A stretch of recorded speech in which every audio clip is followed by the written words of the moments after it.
Exploring the bizarre. Your e-ticket ride into the world of the paranormal.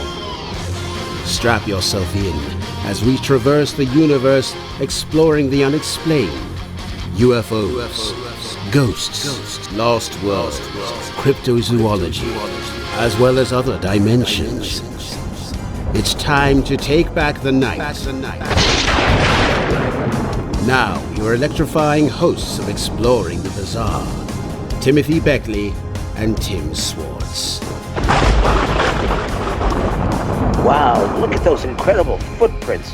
Boy, are they strange and huge. Okay, now I thought we were going to be tracking some, like, big, hairy Bigfoot monster.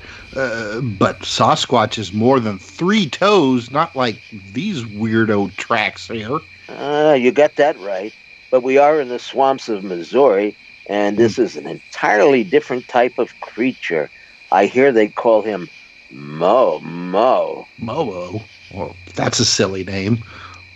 I've heard of Bigfoot burgers in, some of those touristy places where the Squatch is seen. But I don't know how a Momo burger is going to go over with customers. Let's be cautious and tread carefully, as we don't know the disposition of this beast, do we now? Shh. Wait, I think I hear him now. Okay, maybe we should get ourselves back out of the swamp and back to the dry interior of the KCR studios in Las Vegas. Well, it's not so easy to get out of a swamp. Your legs get kind of stuck and you got to really pull to get out, but that sounds like a great idea. Nope, I'm out. See you. Back in the studio, man, I got to get this gunk off my feet. Wow. It's that Mississippi mud. Well, I thought you drank that. No. Oh, well, I suppose you could if you were so inclined. Hey, so what's going out there in Jasper, Indiana? Oh, not much. Just typical spring night in Jasper, Indiana. It's got thunderstorms moving in and moving out, and that's just kind of like springtime in Texas, I guess, where our guest tonight is from. Very good. Well, why don't you tell our listeners who we're going to be speaking with? Oh, it'll be my pleasure. Well, once again, and always happy to have Lyle with us. We've got Lyle Blackburn on, and Lyle is a native Texan known for his work in writing, music, and film, and is the author of several acclaimed books, including The Beast of Boggy Creek, The Lizard Man, whose subject matter reflects his lifelong fascination with legends and sighting reports of unknown creatures.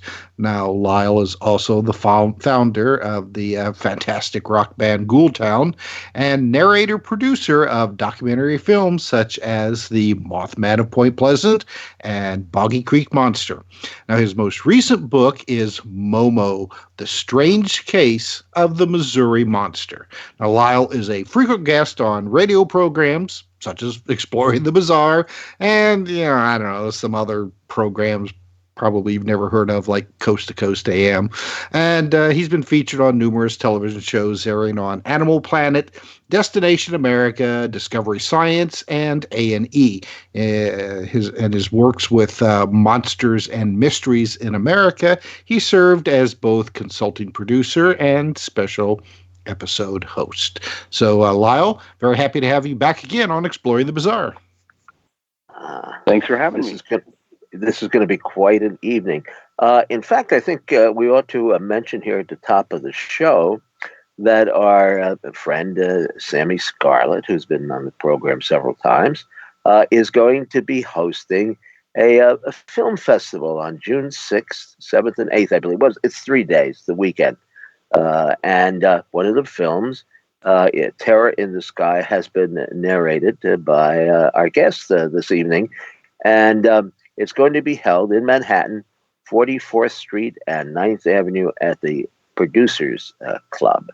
And I think she's going to have 3 films a night, some of which we've discussed on the the show here. Now, you know, I kind of Momo and I kind of go back a number of years. Back when the sightings first started, I happened to be writing for Hayden Hughes' newsletter. And Hayden was among those, the first, if not the first, to investigate reports of this three-toed creature. But I want to get Lyle to tell us about the history of Momo. Where did it all begin and where? Well, this takes place in the small, confusingly named town of Louisiana, Missouri. And that's located on the far eastern border along the Mississippi River, just across from Illinois. And back in the summer of 1972, there were some kids playing out in their backyard in the rural area that backed up to this wooded area called Marzoff Hill. And Terry and Wally Harrison were playing out there, and they looked up to see this huge, hulking, hairy creature standing, within 50 feet of them. And it was, covered in hair, was standing upright, looked somewhat apish, but its hair was longer, covering its face. Its head was, as they described it, at least pumpkin-sized, and it was holding something that looked like a dead dog, perhaps, and it had blood on its fur. And, of course, Terry and Wally, they were, just young kids, and they were frightened and ran for the house. And their older sister, Doris Harrison, was about 14 or 15 years old at the time. She looked out the window and also saw this thing out there, and got her brothers in there, and, they immediately called their mother, who then called their father, Edgar, and by the time he got home to check on him, of course, there was no sign of whatever this thing was. But he looked around, found evidence of something that was standing around there, perhaps some hair, and he found, light traces of footprints and broken branches and so forth. And this somehow got in the newspaper, and that's kind of where it all began, because within a short period of time, once the local paper printed the story, others came forward saying they had seen things, and then from there, other very bizarre things happened, which included more sightings of this alleged creature, and it was dubbed Momo, short for the abbreviation for Missouri, which is M-O, and then monster. So Momo is kind of a cuddly-sounding name, but that's where it all started. Now, Peter reminded me that there was an incident that I guess took a place right at the beginning, where a woman was looking out her kitchen window, and I apparently had a sighting of the creature coming pretty close to where she was. Do you recall that? I think that might be the window incident. Was Doris Harrison, the one I was talking about? As a teenager. Okay. But that is that's one of those that's become kind of the most famous sighting, but certainly wasn't the only one, and that's just where it started. And the Harrisons were pretty much involved in the story from then on out, because her father, Edgar, to just, obviously when this was reported, people are going to laugh and say the kids are making stuff up, but he was quite certain, and there was no doubt. I've talked to Doris. There was no doubt she saw something out there. So their father was trying to, vindicate and prove what they had seen. Well, now, can you give us a more detailed description of Momo? How tall was he? How long was his hair? So forth. And, of course, the three toes. Right. Over time, the Harrisons had a great up-close sighting, and there was one that happened a year earlier, unbeknownst to anybody. This wasn't in the newspapers. This wasn't uncovered till later, in which some women were picnicking at a little scenic turnout not very far from the Harrisons' home, and had a clear daylight sighting when this thing came out of the woods. So if you kind of put all those together, the description is essentially something that stood perhaps 6 feet tall. It wasn't overly tall, maybe up to 6 feet. The hair was dark in color. It was, maybe 3 or 4 inches all over the body, but on the head, it was very long, like hanging down so much that it hung completely over the face, very ratty on top. It had a larger head. The kids described it as a pumpkin-sized head. I don't know if that translates to something like a sagittal crest or if it's a gorilla-type anatomy or just a big head. I don't know, but most of the witnesses that got close said it had a foul, rank odor. Yeah, they usually do, right? I mean, I remember I investigated years and years ago the skunk man of the Everglades, and that was the first thing I think any of the witnesses mentioned, is that you could smell them before you could see them.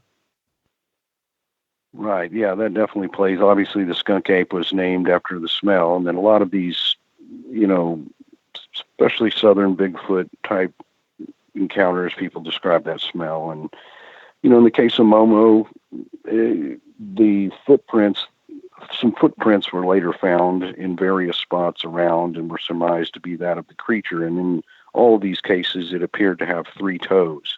So that obviously made it all the more monstrous and all the more puzzling as to what it was, because it doesn't quite fit into the Bigfoot category, but does fit in with a lot of these southern Sasquatch. For example, the Boggy Creek Monster was said to have 3 toes. That was kind of the general, description and anatomy of this thing that was seen around the town. Could they tell anything about the weight of the creature from the impressions in the ground?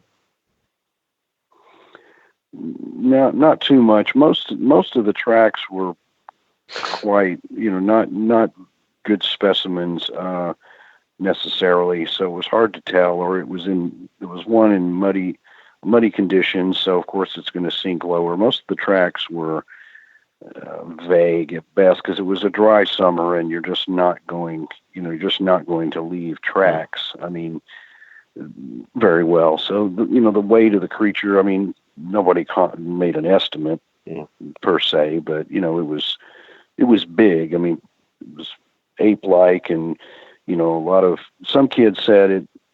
There was a couple of kids that said, we saw something big and hairy. It could have been a bear, but if it was big and was standing upright, and there were no big bears in that area. I mean, so, it was obviously big, and a bear is pretty big. So, well, did the authorities come into play here at all?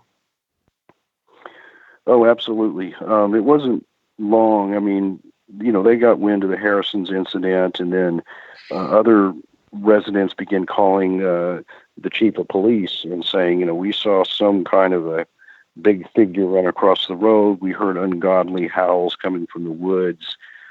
We literally around the same evening as the Harrisons had seen it. And there were other incidents in which about 3 days after the Harrison sighting, they were having a prayer meeting at the Harrison's home, and that her father Edgar led.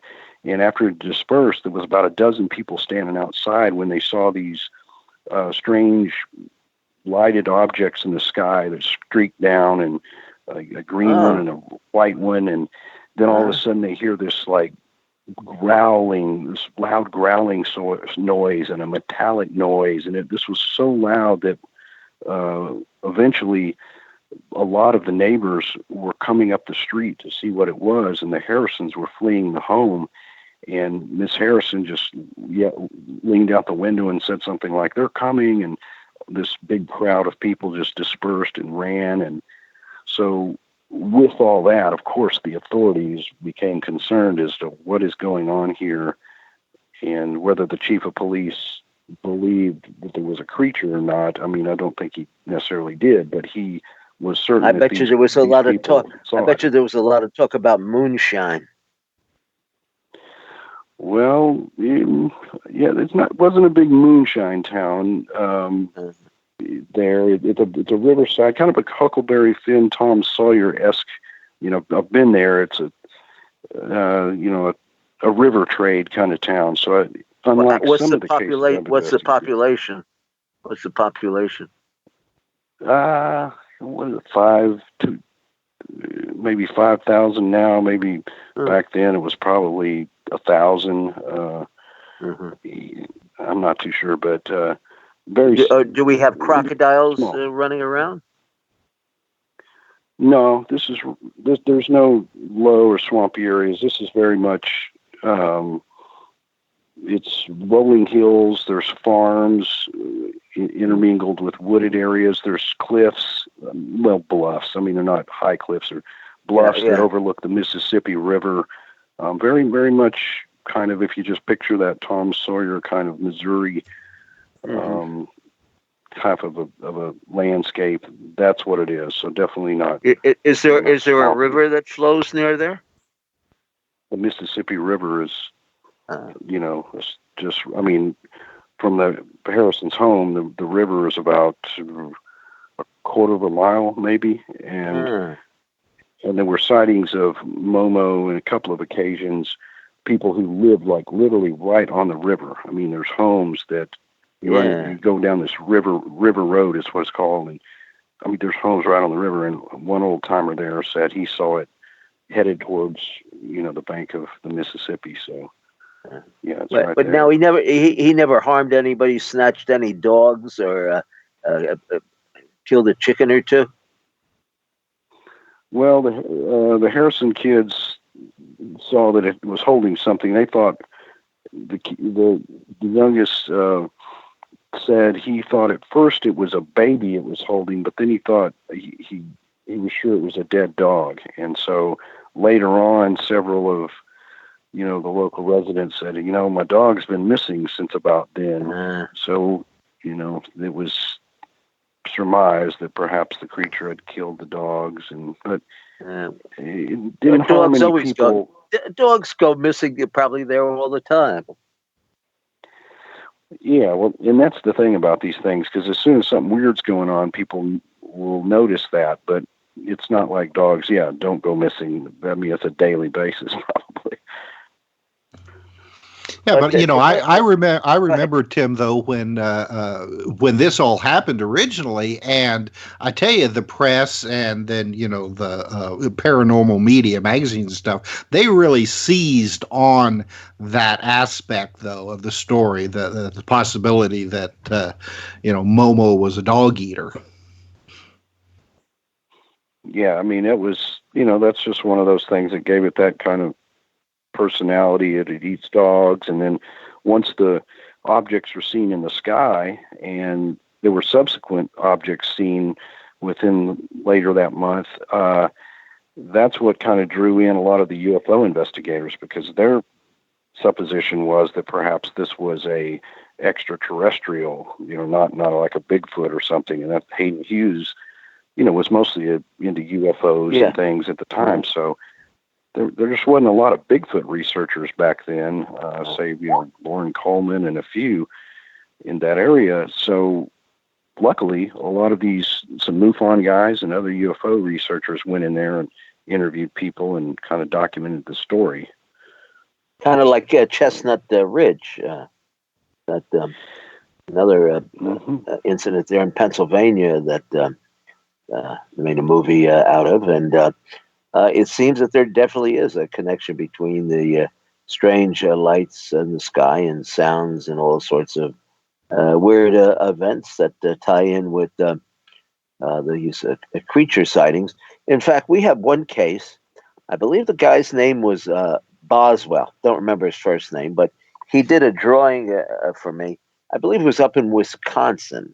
He got close to the object, which was transparent, and he saw a Bigfoot at the controls. Now, I think that's got to be a first. That I mean, Bigfoot has been seen around the land at UFOs, but I don't think he's ever been seen piloting the craft, except in this one case. And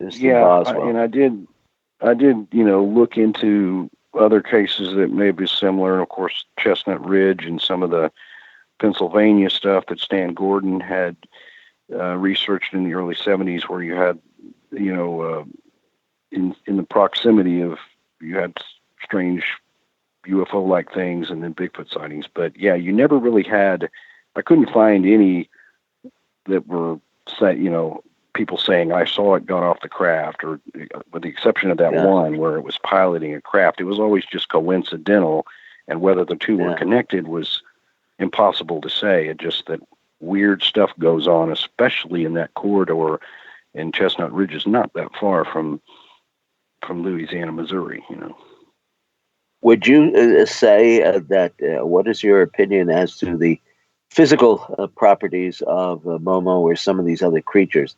Are we dealing with flesh and blood monsters, or is this something paranormal?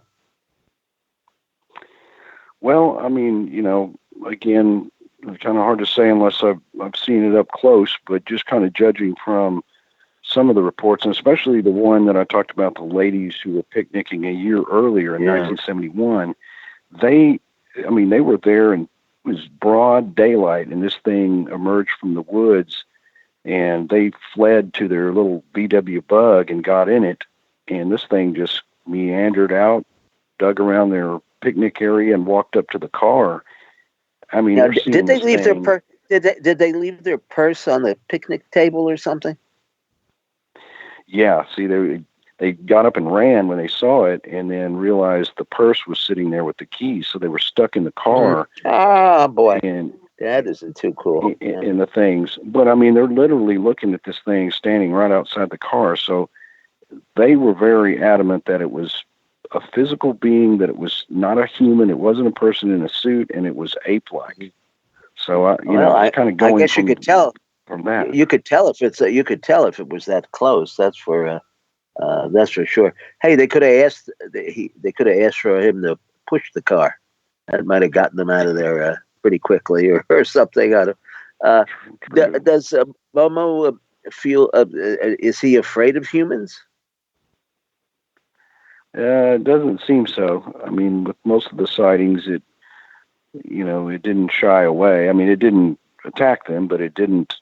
The one approached the car until those ladies honked the horn. Then it was startled and kind of headed off back towards the woods. But it didn't seem to be very fearful. It almost seemed to be like, I don't know if it was curious. I think more curious perhaps, and just would emerge from the woods and look around till the people ran off, and then it fled back into the woods.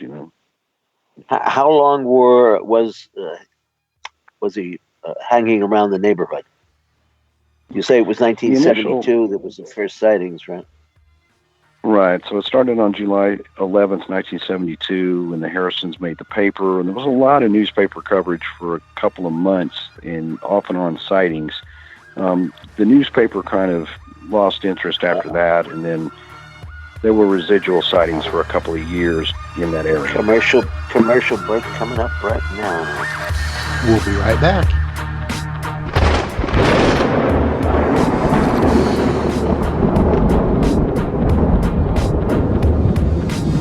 Now back to exploring the bizarre with two of the most electrifying researchers in the paranormal, your hosts, Timothy Beckley and Tim Swartz. All right, welcome back to Exploring the Bizarre. I'm Tim Swartz. Tonight we're talking with LYLE BLACKBURN about the mysterious, hairy cryptid creatures that hopefully are listening to our program tonight. So, LYLE, I think that a lot of people who may only run across stories about Sasquatch and Bigfoot on reality television may be surprised to hear that there's probably been more sightings of these big hairy cryptids outside of the Pacific Northwest than in the Pacific Northwest.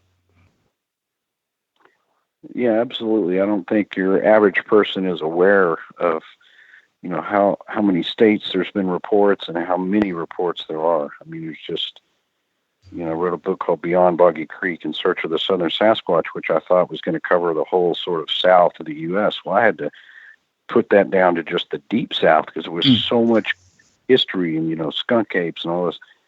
It's a lot. And most people don't just think they almost think of Bigfoot being one entity in the Pacific Northwest, but that's hardly the case.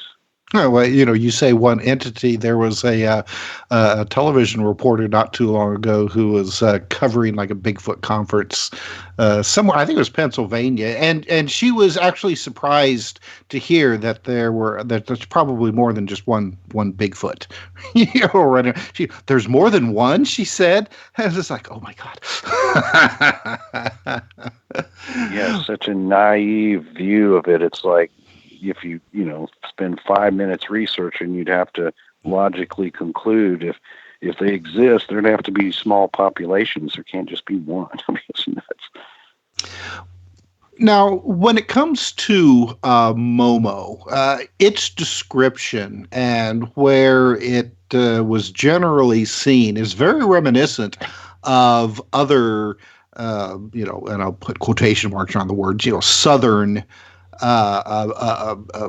Bigfoot or hairy cryptids. I mean, it sounds like it could be a kissing cousin of, say, the Boggy Creek monster or some of the other ones that have been, seen like in Arkansas and Texas, places like that. Yeah, very much. And, I kind of like covering those stories. Being from Texas, I'm kind of the southern cryptid guy, and Momo very much fits into that. The creatures are generally described as having the longer hair or the more menacing sort of personality or vibe to them, just like Boggy Creek and Momo. And, the waterways always play into it, whether it's Boggy Creek or a swamp or the Mississippi River there with Momo. And, they affect, the entire small towns, these southern towns, these little towns, and it has a cultural impact, which is also a fascinating aspect of these, is how these towns are affected by it, what the response of the police and the citizens is. The police in this case formed a posse of like 20 guys, with shotguns, and went up on Marzoff Hill searching to see if they could find any evidence or find Momo. And you just got this very much of this sort of southern thing going on. Let's get in the woods and let's, with a shotgun and hunt this thing down, So those are fun parts of the stories. Yeah, but they never do. They're never able to catch it. No, and I that was kind of a theme and became a bit of a ubiquitous thing in my Beyond Boggy Creek book, because I cover a lot of these cases, and and they would all, the posse was always formed, and alas, nothing was found, so. But if you got 20 guys tromping through the woods, this is not the wild animals. You're not going to see any significant wild animals, deers maybe, but you're not going to see, you're not going to see cougars and bears. They're going to be miles off, tromping through the woods like that. So it's not surprising they didn't find anything when they, plunge into the thickets. Now, the 70s, or especially the early 70s, in that area of the United States, Missouri, Illinois, even over into Indiana, seemed to have really a lot of weird cryptid types of sightings. You had Momo. A little bit later in Illinois, you had all of the Thunderbird sightings. And a little further up north, like around Chicago and Wisconsin, you had people seeing kangaroos. What was it about the early 70s? Yeah, I don't know. I mean, this definitely was kind of the golden age of high strangeness, if you will, and the golden age of Bigfoot reports and all of that. There was just a burgeoning interest in that, and I think in some cases the news was willing to entertain or cover these stories, and a lot of them got a lot of news press, and that even in the case of the Boggy Creek Monster, that translated into attracting a filmmaker who made The Legend of Boggy Creek, which made that even more famous. But that kind of there was just that thing in the Patterson-Gimlin film, which was filmed in the famous Bigfoot film in 1967. It was starting to be played around, and people were seeing it in the 70s. So I think a lot of people were just interested in that, brought out a lot of these stories. And so anything that took place, like Momo, got tons of press coverage, where I've seen similar cases in later years, in the 90s and 2000s, it just wasn't made a big deal. So I think it was just the timing of, it's not that, there was a lot happening for sure, but it was just a time when news was willing to really cover those things a lot, and it just made these cases very famous and sort of the classics of cryptozoology. Well, now, speaking of films, I guess that Seth Breedlove is, and yourself, are getting ready to start shooting on a Momo film. Yes, we're excited about this one. I've been involved in 4 of his Small Town Monsters films. I've narrated 4, or been on camera and co-produced or what in some capacity. And with Momo, it's one that he's been wanting to do, and obviously with the timing with my book and having spearheaded some of the research, then it's going to be a little bit different approach than the documentaries we've done before. It's going to be a fun approach. It's going to really kind of bring out that 70s vibe of the Momo case. And we're looking forward. Seth's already filming now, and then I head up to the location in Missouri next week to film my camera stuff, and it'll come out in October. So you're actually going to where these sightings originally took place to shoot? Yeah. In this case, we're going to the little town of Louisiana in Missouri, and in the past, when we did the film Boggy Creek Monster, I'm in that one, and I'm interviewing people, and I narrate it from my point of view. And then the next couple, I just narrate. I narrated Terror in the Skies, and the most recent one. But with Momo, I'm going to be very much on camera,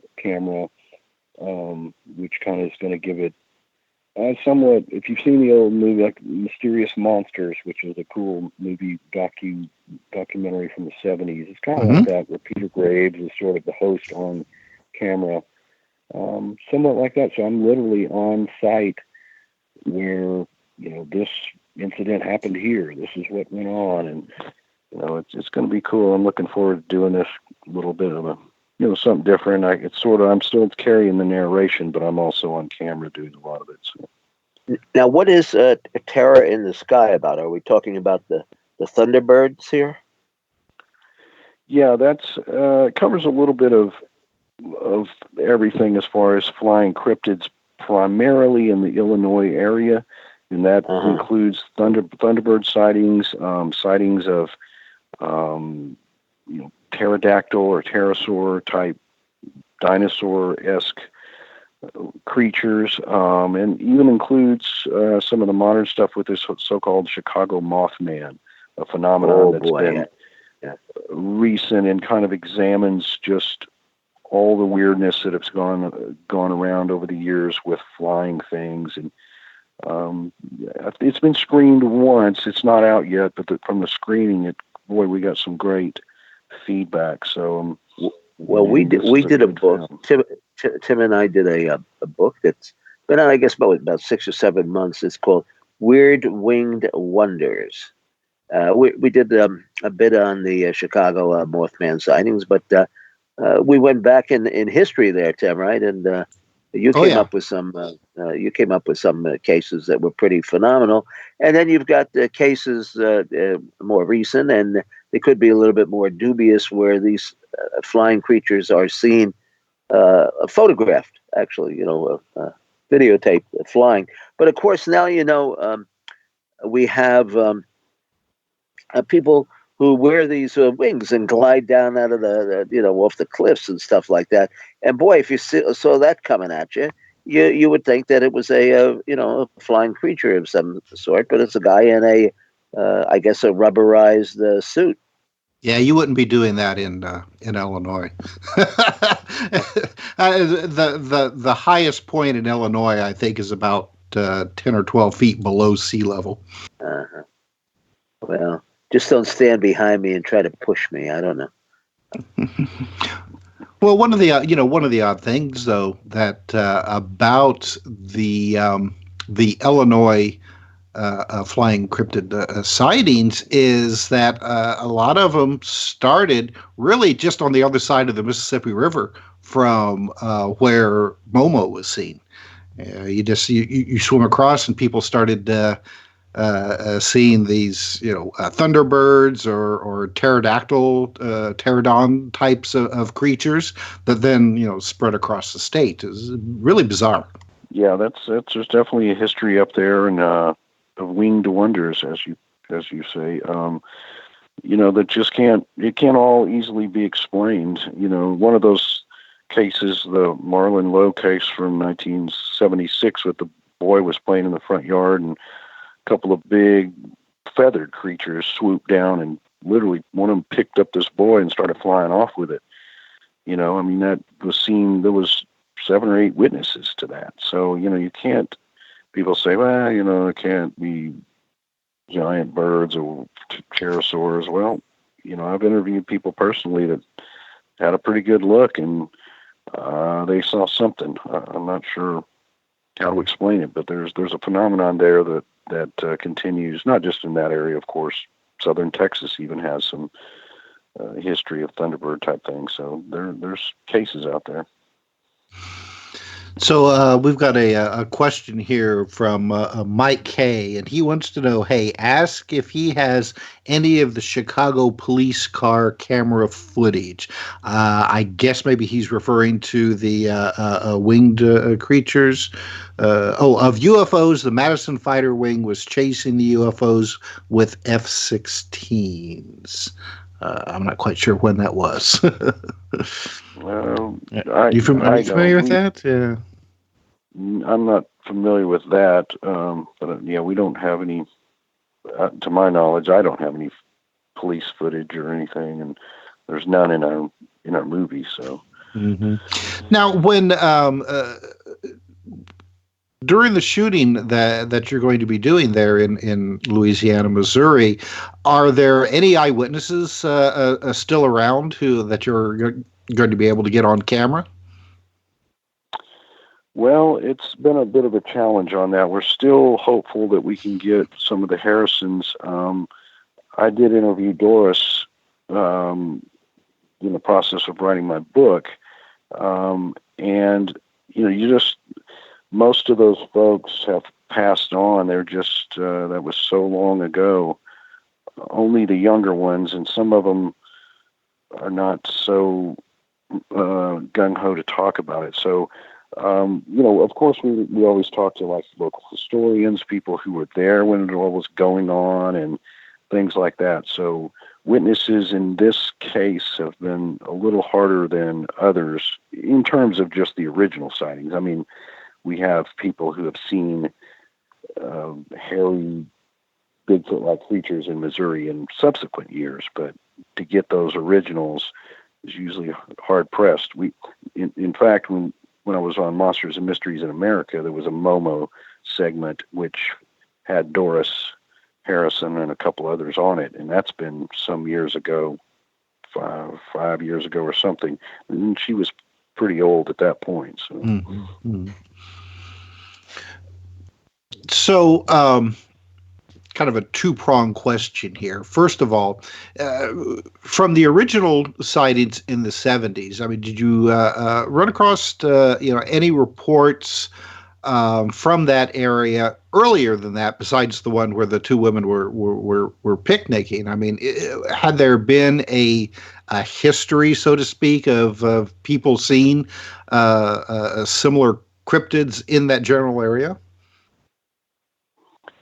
Yes, yeah. In the exact vicinity of the town, there wasn't much. There were the ladies that had seen it the year before, and a couple of other vague reports that had happened about a year before in that very area. And then you kind of have to broaden the scope there. And if you go north up the Mississippi River, you can find a history of reports going back at least 50 years.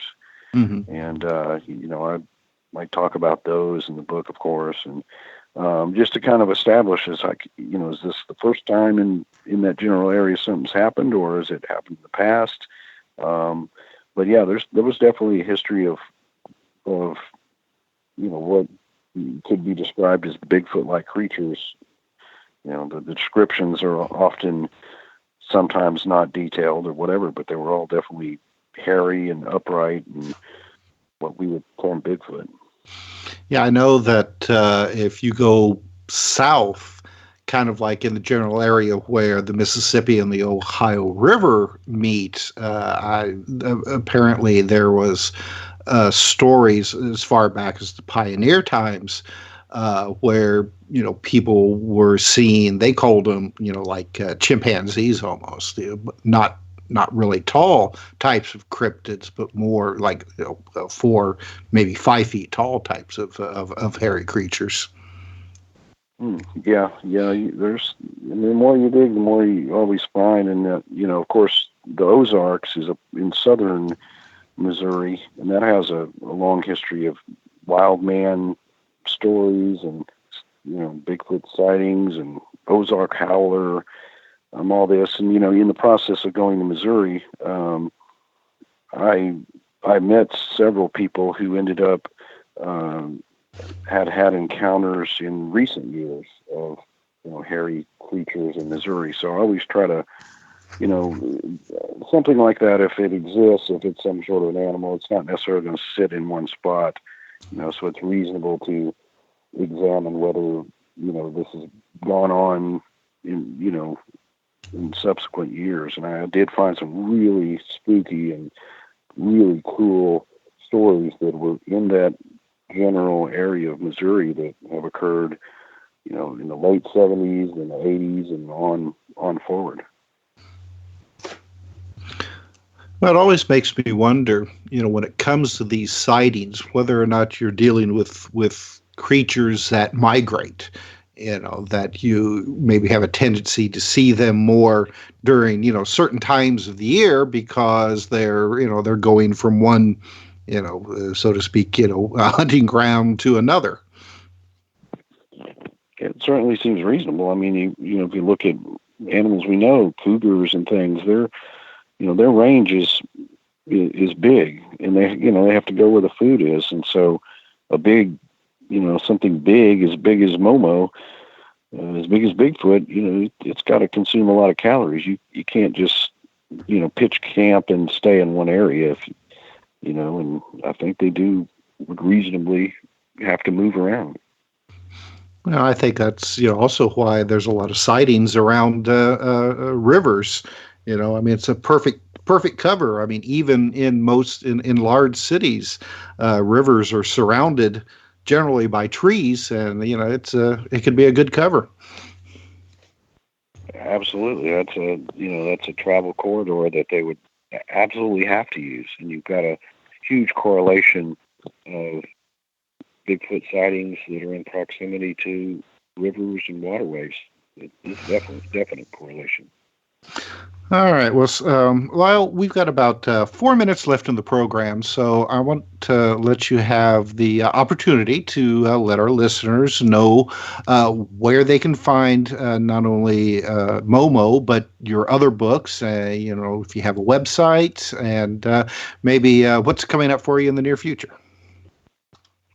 You can check out LYLEBlackburn.com, and that's got links to all my various projects, from the books to the movies to the music.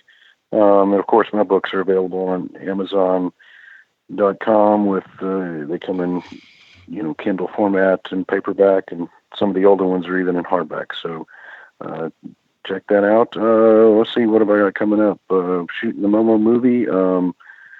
We got a Fount Monster Festival going on in June, which I'll be a part of. I'm working on the restoration project for the original Legend of Boggy Creek movie. And so, there's always perpetually something going on. And, definitely check my website for my appearances, because I'm always doing conferences here and there all over the U.S. So. And the film Terror in the Skies will be released in early June? Yes, I believe June 7th. So, yeah, that'll be our next installment of the Small Town Monster series. You can check those out on Amazon. They stream from Amazon and other streaming areas, but streaming platforms. And it will be at Sammy's Film Festival here in Manhattan. And you could find that internet, and we'll put up a link to that on our YouTube channel. And I must say, it's an interesting show to have talk about Momo and all these other fascinating creatures of the night, which have haunted us for most of our lives, and I think probably added to our interest in anything that's very strange and bizarre. Tim, wouldn't you agree? Oh yes, definitely. I love this stuff myself. And don't forget our archives. The show is archived on kcorradio.com, and you can find our YouTube channel by going to YouTube and typing in Mr. UFO's Secret Files. And I think we're up to about probably well over 400 interviews now. And we've got some fascinating shows coming up. Not a dull moment on exploring the bizarre. All right. Well, Lyle, thank you very much for being with us tonight. Absolutely. I enjoyed it. All right. And Tim, we'll see you this time next week. All right. Well, I'm out looking for Momo right now. Let me know if you find him. Yeah. I surely will. You'll be the first. You've been listening to Exploring the Bizarre with hosts Timothy Beckley and Tim Swartz. They're taking back the night by jetting non-stop across the cosmos in search of the truly bizarre and totally unexplained, with you as their co-pilot. Thursday nights at 7 p.m. Pacific, 10 p.m. Eastern, on the KCOR Digital Radio Network. For more information on Exploring the Bizarre and hosts Timothy Beckley and Tim Swartz, check out their KCOR Digital Radio Network page. Follow their YouTube channel at MRUFO 1100. Exploring the Bizarre.